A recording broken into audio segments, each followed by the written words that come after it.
Regarding your language proficiency, the prosecution believes that the outlawed Mwangi sect entered into a mutual agreement with the PNU leadership to assist it to stay in power, and in return, the government undertook to halt extrajudicial killings against Mwangi members.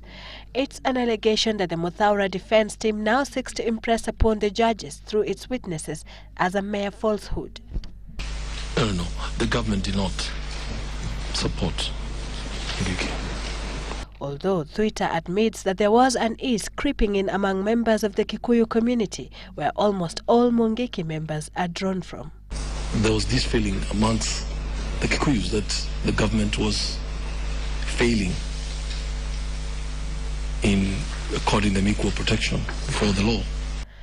The Foreign Affairs Permanent Secretary, who has been sitting in the National Security Advisory Committee since 2003, says the committee learnt before the violence erupted in 2007 that tension was building up in some parts of the country and that the situation was degenerating fast.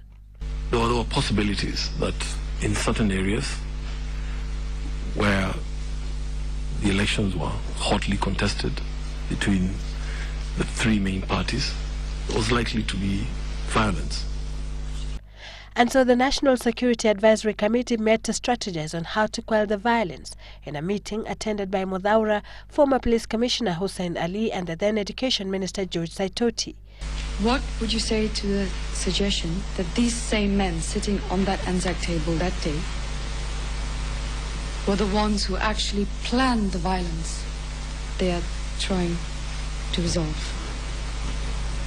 Your Honor, it is inconceivable that they could do that. But an MP could have done so. The official position of the area member of parliament with regard to the violence in Naivasha is ambivalent, and it is highly probable that he participated in its planning and execution. So who is the member of parliament that is being referred to here? I believe they were referring to the current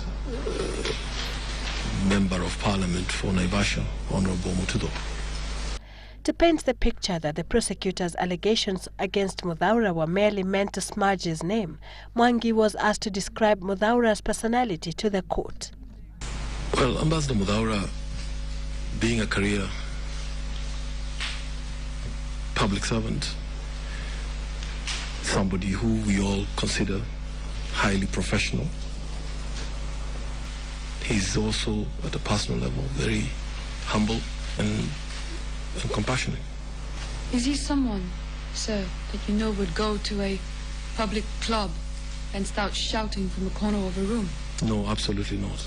A prosecution witness claims that that was precisely what MUTHAURA did during a meeting attended by members of the Mwangi sect at State House, Nairobi. Sylvia Chabet, Citizen Live at 9.